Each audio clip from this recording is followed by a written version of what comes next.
Pernahkah kamu memperhatikan keyboard pada laptop, komputer, maupun HP-mu? Coba lihat dengan seksama susunan hurufnya. Mengapa hurufnya tersusun secara acak yang dimulai dengan Q, W, E, R, T, Y? Mengapa tidak menggunakan susunan seperti biasa, yaitu A, B, C, D, E, F? Nah, bingung kan? Mari kita bahas sejarah lengkapnya.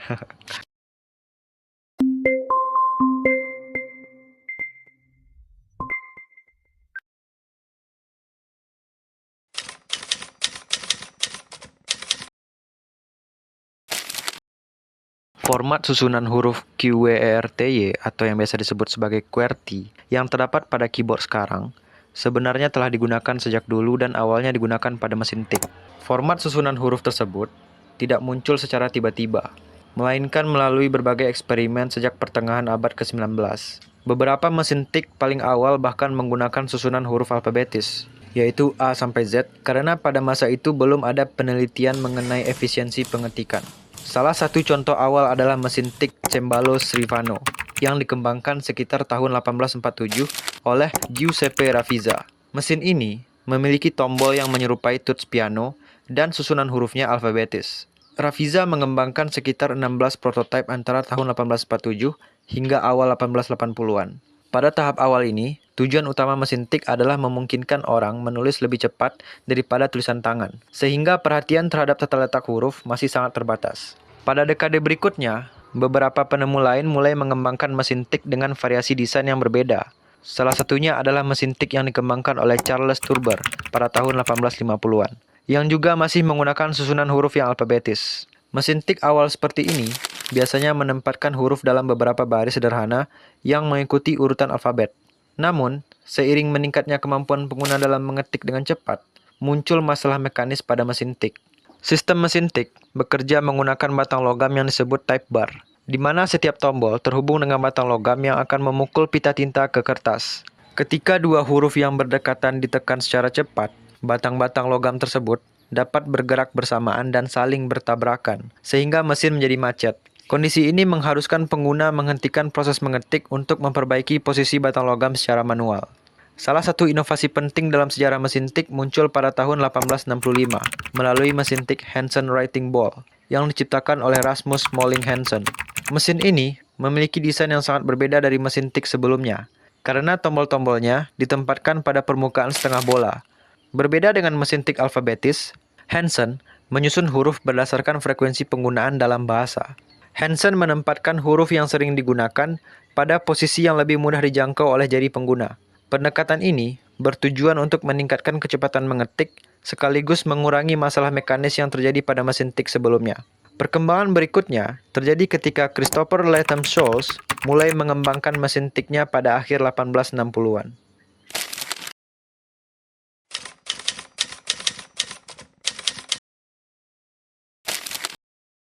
Eksperimen yang dilakukan oleh Christopher Latham Scholes dalam merancang susunan huruf pada mesin tik berlangsung selama beberapa tahun melalui proses trial dan error yang cukup panjang. Pada prototipe awal yang dibuat sekitar tahun 1867 bersama dengan rekan-rekannya yaitu Carlos Gliddon dan Samuel W. Sule, mesin tik tersebut menggunakan keyboard yang menyerupai piano dengan dua baris huruf yang disusun secara alfabetis. Susunan awal ini menempatkan huruf dalam urutan alfabet penuh. Misalnya baris atas berisi huruf N hingga Z, sementara baris bawah berisi huruf A hingga M. Tujuannya sederhana, yaitu agar pengguna dapat dengan mudah menemukan huruf yang ingin ditekan, karena mengikuti urutan alfabet yang familiar. Namun dalam praktiknya, susunan alfabet ini menimbulkan masalah mekanis pada mesin tik. Mekanisme mesin tik menggunakan batang logam yang disebut type bar. Type bar bergerak ketika sebuah tombol diklik untuk memukul pita tinta dan mencetak huruf pada kertas. Jika dua huruf yang posisinya berdekatan ditekan secara cepat, maka batang logam yang terkait dengan huruf-huruf tersebut dapat bergerak bersamaan dan saling bertabrakan sehingga mesin menjadi macet. Karena itulah, Scholes mulai melakukan berbagai eksperimen dengan mengubah posisi huruf. Ia berusaha memisahkan huruf-huruf yang sering muncul berurutan dalam bahasa Inggris, sehingga batang logam yang mewakili huruf tersebut tidak bergerak secara bersamaan dan mengurangi kemungkinan tabrakan mekanis. Eksperimen ini tidak dilakukan hanya sekali, tetapi berlangsung selama hampir 5 hingga 6 tahun. Selama periode tersebut, Scholes terus memodifikasi susunan huruf dari model alfabetis awal menuju berbagai variasi tata letak yang berbeda. Dalam prosesnya, Ia juga menerima masukan dari rekan timnya dan investor proyek tersebut, yaitu James Densmore, yang menyarankan agar susunan huruf mempertimbangkan frekuensi pasangan huruf atau bigram dalam bahasa Inggris. Dengan memisahkan pasangan huruf yang sering muncul seperti kombinasi TH, HE, atau ST, risiko tabrakan type bar dapat dikurangi. Berbagai perubahan ini secara bertahap menghasilkan susunan huruf dengan 4 baris tombol, yang semakin mendekati bentuk QWERTY modern. Setelah puluhan kali percobaan dan prototipe, sekitar awal 1873, susunan huruf yang kemudian dikenal sebagai QWERTY akhirnya terbentuk.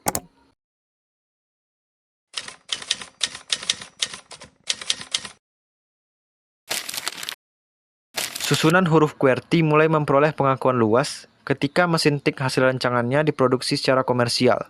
Pada tahun 1873, hak produksi mesin tik tersebut dijual kepada perusahaan manufaktur Amerika, yaitu E. Remington and Sons. Perusahaan ini kemudian memproduksi mesin tik yang dikenal sebagai Sulz and Glidden Typewriter dan mulai memasarkannya pada tahun 1874. Mesin tik ini menjadi salah satu perangkat pengetikan pertama yang diproduksi secara massal dan berhasil menarik perhatian dunia bisnis, khususnya perkantoran yang mulai membutuhkan cara penulisan dokumen yang lebih cepat dan rapi dibandingkan tulisan tangan.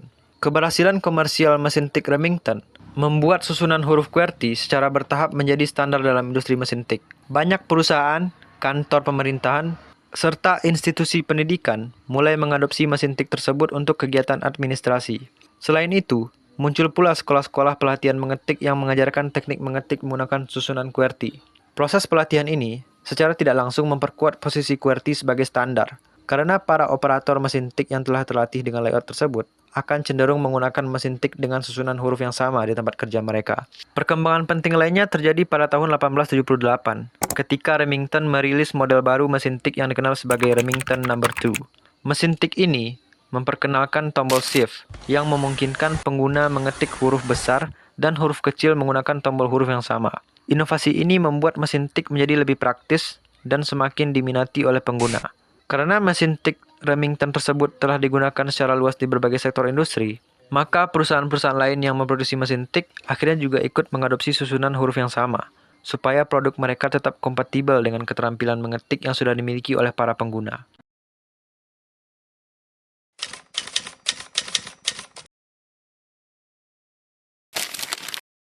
Meskipun susunan huruf QWERTY telah menjadi standar pada mesin tik dan komputer modern sekarang, beberapa peneliti dan perancang keyboard berpendapat bahwa layout tersebut sebenarnya bukan yang paling efisien untuk kegiatan mengetik. Salah satu kritik utama terhadap QWERTY adalah bahwa susunan hurufnya tidak dirancang secara optimal untuk meminimalkan pergerakan jari, karena awalnya dibuat untuk mengatasi keterbatasan mekanis mesin tik.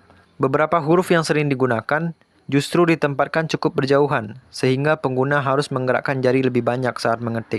Hal ini kemudian mendorong munculnya berbagai alternatif layout keyboard yang dirancang dengan pendekatan ergonomi dan efisiensi yang lebih baik. Salah satu alternatif yang paling terkenal adalah Dvorak layout yang dikembangkan oleh August Dvorak bersama rekannya William Dealey pada tahun 1930-an. Layout ini dipatenkan pada tahun 1936 dengan tujuan meningkatkan efisiensi pengetikan. Dalam desainnya, huruf-huruf yang paling sering digunakan dalam bahasa Inggris ditempatkan pada baris tengah keyboard atau home row, sehingga dapat dijangkau dengan mudah oleh jari tanpa perlu banyak bergerak. Penelitian yang dilakukan oleh Dvorak menunjukkan bahwa sekitar 70% pengetikan dapat dilakukan pada baris tengah keyboard, dibandingkan dengan QWERTY yang memaksa pengguna lebih sering berpindah antar baris tombol. Selain Dvorak, beberapa layout alternatif lain juga dikembangkan pada era modern, terutama setelah komputer menjadi perangkat utama untuk mengetik. Contohnya adalah layout Colmac yang diperkenalkan pada tahun 2006 oleh Cy Coleman. Layout ini dirancang untuk meningkatkan efisiensi pengetikan sekaligus mempertahankan sebagian besar posisi tombol QWERTY agar pengguna dapat beradaptasi dengan lebih mudah. Ada pula layout lain seperti Workman yang dirancang dengan mempertimbangkan distribusi beban kerja jari dan gerakan tangan yang lebih alami.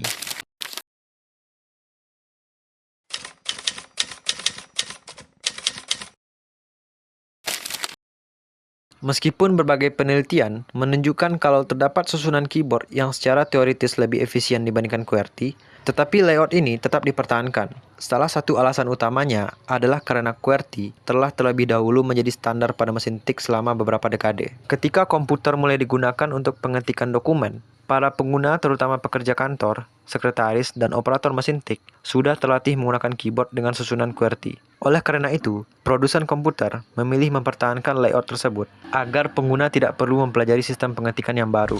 Perusahaan teknologi besar seperti IBM memainkan peran penting dalam mempertahankan standar ini ketika mereka memproduksi komputer pribadi dan keyboard komputer pada tahun 1970-an hingga 1980-an. Keyboard komputer yang diproduksi IBM secara umum meniru susunan huruf pada mesin tik sebelumnya, sehingga pengguna yang sudah terbiasa mengetik dengan mesin tik dapat langsung beradaptasi dengan perangkat komputer. Pendekatan yang sama juga diikuti oleh perusahaan lain, termasuk Apple, yang mempertahankan layout QWERTY pada keyboard komputer mereka untuk memastikan konsistensi pengalaman pengguna. Selain faktor kebiasaan pengguna, keberlanjutan QWERTY juga dipengaruhi oleh faktor ekonomi dan sistem pelatihan. Pada saat komputer mulai menggantikan mesin tik, jutaan orang di seluruh dunia telah mempelajari teknik mengetik menggunakan QWERTY melalui sekolah mengetik ataupun pelatihan profesional. Mengganti susunan keyboard dengan layout baru akan memaksa pengguna untuk mempelajari kembali keterampilan mengetik dari awal, yang tentu memerlukan waktu dan biaya tambahan. Karena alasan tersebut, produsen komputer dan perangkat lunak lebih memilih mempertahankan layout yang sudah dikenal luas oleh masyarakat.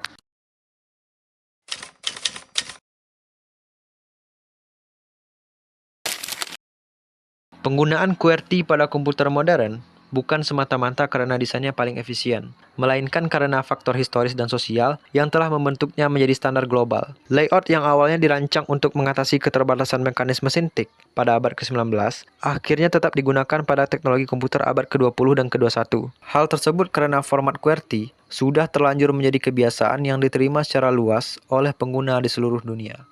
Sekian pembahasan kita kali ini tentang sejarah asal-usul penggunaan format QWERTY pada keyboard. Semoga video ini bisa menambah wawasan dan memberikan gambaran bahwa teknologi yang kita gunakan hari ini lahir dari proses yang panjang dan ide-ide besar manusia. Perjalanan teknologi masih panjang, dan kita akan membahasnya bersama di video-video selanjutnya. Terima kasih.